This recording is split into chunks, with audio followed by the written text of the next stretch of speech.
ESPN says that the Steelers should pursue Odell Beckham Jr. in NFL free agency. We're going to be discussing the Steelers' offensive line shakeup after signing offensive guard Isaac Seumalo. And then there are a couple of unexpected draft targets I think the Steelers are going to be targeting early in this year's NFL draft. And then stick around till the very end of today's show where we're going to have a big announcement for Steelers Talk Live this week. Welcome into Steelers Talk, Yinzers. My name is Jack Sperry. And before we get into today's content, go ahead and share this video on Twitter. And if you do that, I'll give you a retweet and I will give you a shout out on tomorrow's show. Here are the steps that you need to take. Click the share button below this video here on YouTube. Select the Twitter icon, click post to Twitter, and then tag me at Jack_Sperry for a retweet. And again, I will also give you a shout out on tomorrow's show. Let's get this video going out there on Twitter. I want this video to go out on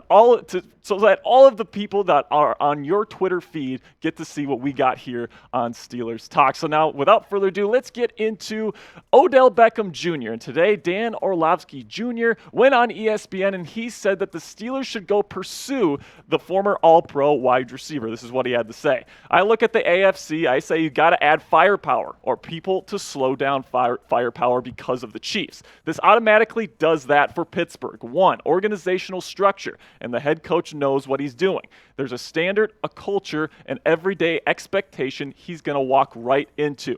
Then he goes on to say, two, cheap quarterback with Kenny Pickett right now. You're trying to build around that because he is cheap and you're trying to get him to play as well as possible. And just imagine this offense if you're a Pittsburgh Steelers fan. Najee Harris at tailback, who is still an awesome player, continues on to say. Then you got George Pickens, who's a burgeoning star at the position. Diontae Johnson and Pat Freiermuth at tight end. And you add Odell. Now we're talking about an offense that's got weapons and actual firepower to go chase down a Cincinnati Bengals, could go chase down a Kansas City Chiefs football team. Now, Odell Beckham Jr. is definitely a good player, man. I mean, you watch what he could do with the Rams on that Super Bowl run. He's still probably got it. Now, he did have a very serious ACL tear. He's not getting any younger right now, and it's possible that he's lost some speed. He's lost some of that burst getting out of his break, and right now he's asking for quite a bit of money. Right now, the Pro Football Focus contract projection for a guy like Odell Beckham Jr. is 3 years,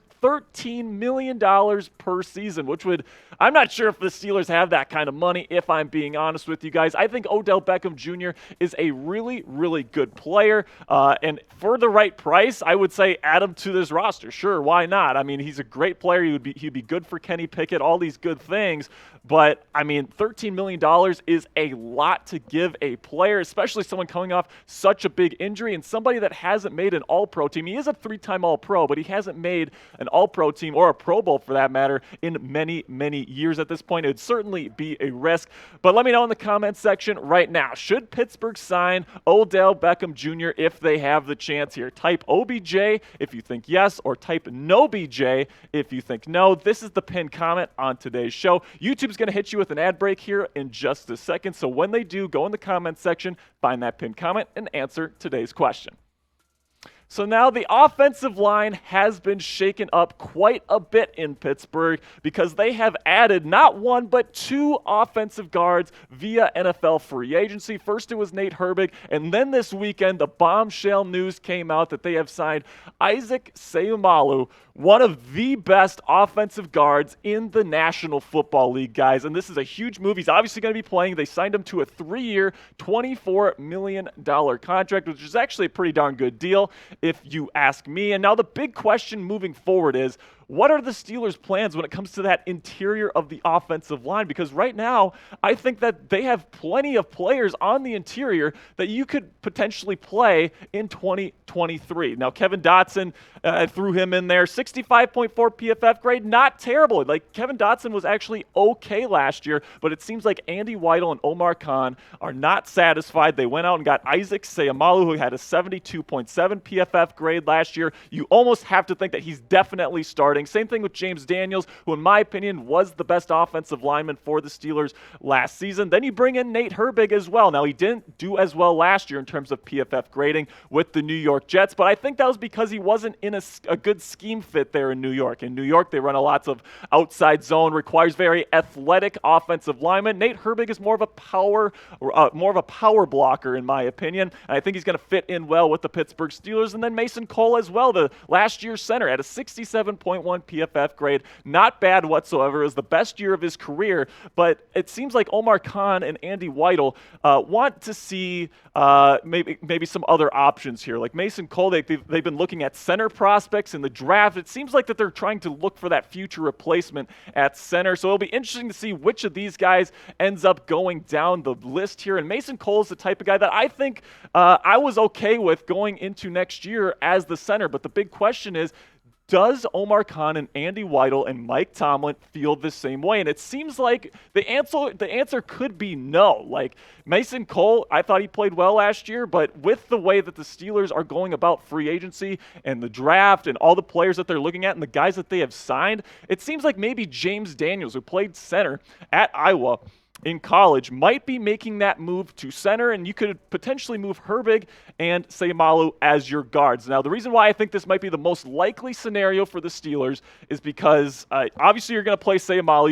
You signed him to a huge contract. He's one of the best offensive guards in the league. You're obviously going to play Daniels somewhere because he was your best offensive lineman next year. And then the reason why I think they're planning on playing Herbig right now is because they targeted him so early in NFL free agency. You do not sign somebody that early in the free agency period unless you have a vision for that player. So I think that Herbig is in line to start at left guard over Mason Cole at center. But let me know right now in the comment section, who will be the 5 starting offensive linemen for the Steelers week 1 of the 2023 NFL season? Give me 5 names, the guys that you think are the best or going to be the best 5 offensive linemen for the Steelers next season. So next up here on the show, I'm going to be giving you guys 2 kind of unexpected Steelers draft targets that I think are definitely in play for the first 2 picks of the draft, not only in round 1, but that first pick there in round 2. So you take a look at the top draft targets right now for the Steelers. These are the guys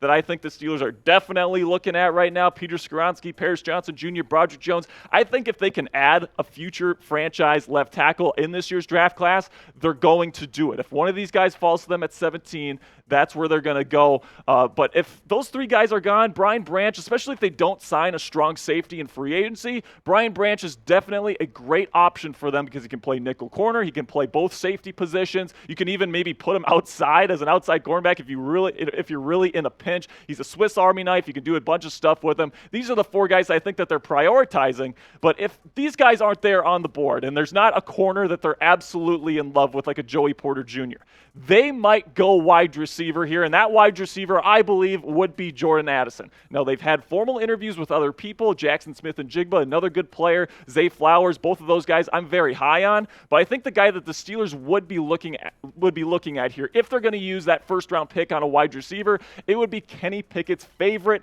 college wide receiver. He won the Biletnikoff Award with Kenny Pickett throwing in the football back in 2021, and he obviously, he has an incredible connection with Kenny Pickett, and the Steelers did meet with him formally. They really only met with really high-end wide receiver prospects at the Combine, which is a little bit weird, and because he didn't run the fastest 40 time in the world, I would expect him to be there for the Steelers if they want him at pick number 17. You take a look at the Steelers' wide receiver depth chart right now. Some people like to say that the Steelers are loaded or that they're set at wide receiver. I don't think this is the case whatsoever. Steven Sims is now a free agent, unrestricted free agent. You got George Pickens and Diontae Johnson. That's solid, okay? That foundation there, that's solid for you. But Calvin Austin III, he's your slot receiver right now. And although I'm optimistic about Calvin Austin III, he's coming off of a massive injury that took him out for the entire season. He's 5'9", 160, 170 pounds, somewhere around there. And, you know, it would be nice to have another option in there for Kenny Pickett in case one of these guys got hurt. Right now, their starters are fine. I think that if you went into the season right now with those three guys as your starting wide receivers, you'd be okay with it. But if one of those guys gets hurt, Kenny Pickett's options in the passing game definitely dwindle quite a bit. And bring in a guy like Jordan Addison, someone that he already has incredible chemistry with, someone that actually reminds me a lot of Diontae Johnson. I think it would be a good move for the Steelers, and I'm not saying it's definitely going to happen. Like I said before, I think that there's a couple guys that they're going to have on their list before they consider taking Addison. But I mean, let's be real, guys. That those three offensive tackles, they could. There's a very good chance that they're not going to be there at the top of the draft. And same thing with Brian Branch, because he's such a damn good player. So, what would be your one-word reaction if the Steelers took Jordan Addison in round 1 of this year's NFL draft? Would you go crazy? Would you be happy about it? Let me know what you guys think in the comment section. What would be your one word? Then the next guy here, another unexpected guy that I haven't really seen thrown around a whole ton in Steelers mock drafts lately or Steelers draft rumors, is Darnell Washington. Now, the big thing with Darnell Washington is that he is a huge human being, man. 6'7", 270 pounds, and in my opinion, he is the best run-blocking tight end in this year's NFL draft class. And as we've seen with Omar Khan and Andy Weidl so far this offseason and in their strategy, they're really trying to establish the power run game in 2023. So why not go out and get a guy that some people believe can play right tackle in the National Football League? Now, I think that they would use him as a tight end because I think that he's got some really nice receiving upside as well, which is why he's probably going to go early round 2. And if he's there at number 32 overall, I think Omar Khan and Andy Weidl say, let's get chonky and bring in this 270-pound tight end that can block like a motherfucker, man. Like, this guy is a fantastic prospect. I mean, you can bring back a guy like Zach Gentry if you really want to in free agency.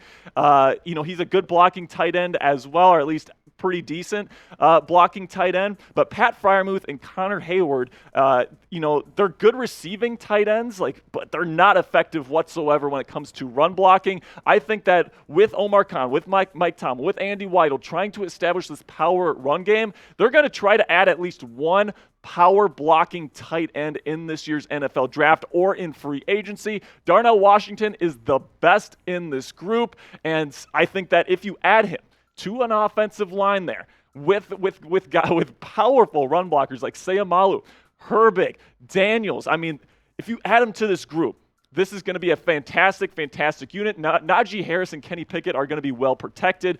And I think that Darnell Washington has the physical upside to become one of the best tight ends in the National Football League. Point blank, period. Now, he still needs a little bit of room to grow in his receiving skill set, in my opinion, but I think that he's a really good player, and I think the Steelers will definitely consider taking him at the top of day 2. So before I go, we have a special announcement here on Steelers Talk. Last week, we did a promotion saying if we got to 1,000 subscribers in 1 week for NFL free agency, we would be doing a jersey giveaway. And guess what, guys? We hit it, and we cleared the mark by over 100 subscribers. We added 1,100 subscribers over that last week. You guys really pulled through. So this week we are going to be doing a jersey raffle, and we're going to be doing a raffle for a Color Rush Kenny Pickett jersey. So if that's something that you're interested, you got to make sure that you tune in to Steelers Talk Live on Wednesday this week to see if you can win. Really appreciate everybody that subscribed. So make sure that you tune in on Wednesday for Steelers Talk Live for your chance to win that jersey. So before I go here, we did that subs promotion last week, but if you missed it, this is still a great opportunity for you to join the channel. Steelers Talk by Chat Sports is now the fastest growing Steelers channel on YouTube, and that is for a reason, guys. I promise you that if you subscribe to the channel today, the only regret is that you didn't subscribe sooner. All right, guys, that's going to do it for me today. I appreciate you, Steeler Nation, and until tomorrow, peace.